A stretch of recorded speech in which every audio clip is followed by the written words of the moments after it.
የጾም ህይወት። ከዓመታት በፊት ፌስቡኬ ላይ እንደዚህ ብዬ ጻፍኩኝ። ኢትዮጵያ ሀገራችን በብዙ ነገር ብቸኛ ትመስለኛለች። ለምሳሌ ጾም ብሎ የጾም ማኪያቶ፣ ጾም ብሎ የጾም ብፌ ያለባት እሷ ብቸኛ ጉደኛ ትመስለኛለች ብዬ ወደፊት እንዳይመጡ የምፈራቸውንም ጨምሬ ያሰፈርኩ። ባለፈው ሰሞኑ ሁዳዴ ውስጥ በምኖርበት አካባቢ አንድ ሬስቶራንት ላይ የተለጠፈውን ሳይ ግን ትንቢቴ ተፈጸመ አልኩኝ። አንድ ጓደኛዬ ግን ድሮም እኮ አለ አዲስ ነገር የመጣ መሰለህ እንዴ በማለት የመተንበይ ተሰጥኦዬን አወደቀብኝ። ለማንኛውም ሬስቶራንቱ ያቀረባቸው ለኔ አዲስ ምግቦች እንዲህ ይላሉ: የጾም ጥብስ፣ የጾም ክትፎ፣ የጾም ዱለት፣ የጾም ቋንጣ ፍርፍር ወዘተ። ስለሚቀጥለው ፋሲካ የመተንበይ ሞራል የመጣ በዛ ወቅት ምን አለ በሉኝ፣ ለሚቀጥለው ሁዳዴ የጾም ቁርጥ ይመጣል። እንደውም ከዚያ ቀጥሎ ስላለው ሁዳዴ ልንገራችሁ፣ ስጋ ጾም የለውም ይባላል። ለምን ብትሉ አብዛኛው ህዝባችን መጽሐፍ ቅዱስን የሚማረው በጥቅስ ነጋዴዎች እግር ስር ተቀምጦ ነውና ነገስ ማን ያውቃል የዘንድሮ ስጋ ምኑ ጦም አለው የሚል ግጥም ታክሲ ላይ ለጥፈው ይሰብኩት ይሆናል። እንደው ይህን ስል ስጋ ጾም አለው የለውም የሚለው አሳስቦኝ አይመስልም? ግን አይደለም፣ የራሳችን የጾም ህይወት አሳስቦኝ ነው። ይህንን ስል ጾም ጸሎት አንወድም ማለት የፈለግኩ አይመስልም? ግን አይደለም። እኔ ማለት የፈለግኩት በየዓመቱ የሚፈጠሩልን እውነተኛውን ያልሆኑ ግን የሚመስሉ ነገሮች የህይወታችንም ነጸብራቆች ናቸው ባይ ነኝ። ከላይ የጠቀስኳቸውን የጾም ምግቦች በሌላ ግን ትክክለኛ በሆነ አገላለጽ ልተካቸው። ጥብስ ጥብስ የሚል ግን ጥብስ ያልሆነ፣ ክትፎ ክትፎ የሚል ግን ክትፎ ያልሆነ፣ ዱለት ዱለት የሚልና የሚመስል ግን ዱለት ያልሆነ ምግብ አለን ብለው ቢለጥፉም ኖሮ የተለየ ትርጉም እንደማይኖረው አስቡ። እነዚህ ምግቦች ዋናውን ይመስላሉ፣ በጣምም እሱን ይላሉ፣ ግን አይደሉም።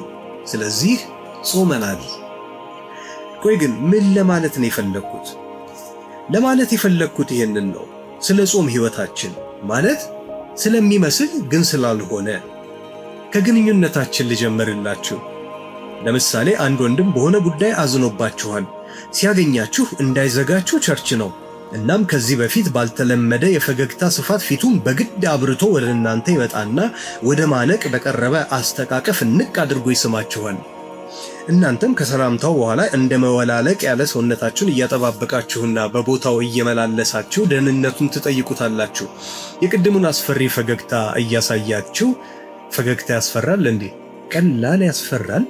እናም ፈገግታ እያሳያችሁ ከምን ጊዜውም በላይ ደህና እንደሆነ ይነግራችኋል። ደጋግሞ ደግሞ ጌታ ይባርክ ይላችኋል። የዚህን ዘመን ቅዱሳን ከሆናችሁ ያ ሰውዬ በሆነ ነገር እንደተቀየማችሁ ልታውቁ ይገባችኋል። ይህ ያልተለመደ ሰውዬ በዚህ ያልተለመደ ሁኔታ ሲቀርባችሁ እንደዘጋችሁ ታውቃላችሁ። ይገርማችኋል። በእኛ ዘመን ተቀያያሚዎች ዘንድ ክፉ መነጋገርም ዝም መባባልም የሚታመንበት ጉዳይ አይደለም። እውነታቸውን ነው። ቅያሜያቸው የልብ ነው። የመነኞኝ ማለት ነው። እናማ እየተነጋገሩ እየተሳሳሙ መኮራረፍ ይቻላል በእኛ ዘመን። ባጭሩ የጾም ፈገግታ፣ የጾም ሰላምታ፣ የጾም መሳሳም፣ የጾም ፍቅር ማዘጋጀት ጀምረናል ብለን መለጠፍ ነው የቀረን። ምክንያቱም የጾም ክትፎ እኮ ክትፎ ክትፎ ይላል እንጂ ክትፎ ይመስላል እንጂ ክትፎ አይደለም። ሌላ ደግሞ ልጨምርላችሁ። ሰላምታችንስ ሁሉ ሰላም ነው የሚል ነው። እንደ እውነት ምን ሰላም አለ ብዬ ብናገር ለነገሩ አላደርገው። ሁሉ ሰላም ያልኳቸው ወገኖቼ ሁሉ በሰላም መጥለቅለቃቸውን እየነገሩኝ፣ ከወንድሙ የተጣላውም ቸርች ስንገናኝ የየራሱን ሰፈረ ሰላም ፈጥሮ እያሳየኝ፣ እኔ ማነኝ ብቻዬን ችግር እንዳለብኝ የምናገረው? እናም የጾም ሰላምታዬን አቀርባለሁ፣ የጾም ደህንነቴን እናገራለሁ። በጣም ደህና ነኝ ጌታ ይባረክ ብዬ ግን እንደው ሰላም የምንባባለው አንዳችን በእርግጥ የሌላችን ሰላም አሳስቦን ነው ወይስ የጾም ጥያቄ ነው? ራሳችንን መጠየቅ የሚገባን ይመስለኛል። ለነገሩ ተዉት፣ እኔ ራሴን ጠይቄ ቀና መልስ አግኝቼ ስለማላቅ እናንተም ይቅርባችሁ። እንደውም እንደሰማሁት ብዙ ሰው በሁዳዴ ይስማማዋልና በጾም ነገሮቻችን እንቀጥል አይሻልም? ቅዱሳን ወገኖቼ እንደነገርኳችሁ እሱ ለኔ መልካም አይናገርልኝም እንጂ ራሴን እጠይቀዋለሁ። ጸሎቴ፣ አምልኮዬ፣ ፍቅሬ፣ አገልግሎቴ የጾም ሆኖ ይታዩኝና እደነግጣለሁ። ታዲያ የኛ ሀገርም ሰው አይደለው? ስደነግጥ እፎክራለሁ፣ እፎክርና እዘምታለሁ። ከዘመቻዬ ስመለስ ግን የድንጋጤ መፍትሄ ፉከራም ዘመቻም አለመሆኑን እረዳና በወሰድኩት እርምጃ ደነግጣለሁ። ስደነግጥ ደግሞ ዘምራለሁ። ተው ነግሬሃለሁ ተው ምናምን ብዬ ዘምርና ከዝማሬ ጫካ ውስጥ ብቅ ስል የጾም ነገሮቼ እዚያው ሰፍረው ብቅ ማለቴን አድፍጠው ይጠባበቃሉ።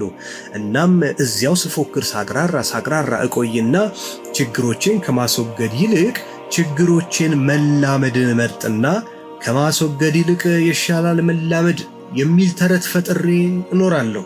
ይገርማችኋል፣ እኔ ሊያድሩ ሊሰነብቱን ከማይገባቸው የጾም ነገሮቼ ጋር ተላምጄ እኖራለሁ። ለነገሩ ኬክ አዝዤ ጤናማነቱን ስጠራጠር አስተናጋጇን እጠራና ይሄ ኬክ የዛሬ አይደለም እንዴ ስል ኧረ ሳምንትም አልሞላው ከሚል አደገኛ ምላሽ ጋር በተላመደ እኔነቴ ከአደገኛ ልምምዶቼ ጋር ብሰነብት ትፈርዱብኛላችሁ? እኔ እንደውም ሳስበው የምስራች ምስር ብላ ምን ተገኘ?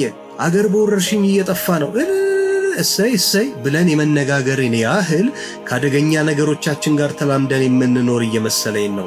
ካላመናችሁ ቆይ ይሄን ልንገራችሁ። ለምሳሌ አንድ ወንድማችሁ በሚያጠፋው መንገድ ላይ እየተጓዘ ነው እንበል። ጉዳዩን በግልጽ ነግሮ ከጥፋቱ መመለስ መቼም በእኛ በጀግኖቹ የአየር ክልል የሚሞከር አይደለምና ለሌላው ቅዱስ ወንድማችን እንዲህ እንላለን፣ እገሌን ግን ፈርቼለታለሁ። አያችሁ፣ በእኛ አኩሪ ልማድ መሰረት ለወንድማችሁ ትፈሩለታላችሁ እንጂ አትነግሩትም። ለነገሩ በእኛም አይፈረድም። አንድ ቀን አንድ ሰው ራሱን አንቆ ሊገድል ሲል ገመዱን ቆርጣችሁ ብታድኑት እንዲህ ሲላችሁ ይኖር ይሆናል፣ ከሞቴ እንዳጨናገፍከኝ እኔና አንተንማ ቀን ይፈርድልናል። እናም በስጋት ትኖራላችሁ። ከሞት ያዳናችሁት ሰው ጥርሱን ሲነክስባችሁ ይኖራል። እኔ ግን ሳስበው ወንድሜ ከሚሞት አትርፌው ቆሞ ጥርሱን ይንከስብኝ ባይ ነኝ። የበይ ተመልካችማ አልሆንም ከሚለው ተረታችን ጎን ለጎንም የጠፊ ተመልካችማ አልሆንም ማለት ብንለምድ ጥሩ ነው ባይ ነኝ። ምክንያቱም በዚህ ዘመን ጠፊው ከመጥፋቱ በፊት ብዙ ተመልካቾች ከጀርባው ነበሩ የሚል የእውነት ዜና መኖሩን አትጠራጠሩ። ጠፊው ከጠፋ በኋላ ድሮን ፈርቼለት ነበር ማለት የድል ማግስት አርበኝነት ነው። እናም የጾም ነገሮቻችን እየበዙ የእውነት ነገሮቻችንን እየመሰሉ ከመጡ የእውነቱ ምን ይሰራል በሚለው የራሳችን ጥያቄ ድንገት ደንግጠን ፎክረንም እንዳንገኝ የአንድ የሕያው ምሳሌያችን ድርጊት ያስተምረናል። ኢየሱስ ይባላል። ሰፊውና የማይጎረብጠው የሲኦል መንገድ ተመችቶን ስንጓዝ ተመለከተና የጾም አይደለም የእውነት ወረደ። ከየት ወደ የት ወረደ? ከአምላካዊ መንበር ወደ በረት፣ ከንጉስነት ወደ ባርነት፣ ይህን ሁሉ ቁልቁለት የእውነት ተንደረደረ። ከዚያስ የጾም ሳይሆን የእውነት መከረን፣ ገሰጸን፣ የእውነት ጸለየልን፣ የእውነት አለቀሰልን፣ የእውነት ተገረፈልን፣ የእውነት ተሰቀለልን፣ የእውነት ደማልን፣ የእውነት ሞተልን። ሞተ ብሎ ደግሞ ምን ታሪክ አለ ብላችሁ? ኧረ እርሱስ ሞተ ተብሎም ቀጣይ ታሪክ አለው። የእውነት ተነሳ፣ ተነስቶም ተነሱ አለን። ይህን ሁሉ ሲያደርግ የጾም ፍቅር፣ የጾም ወንድምነት፣ የጾም ዝማሬ፣ የጾም አምልኮ፣ የጾም አገልግሎት አላስተማረንም።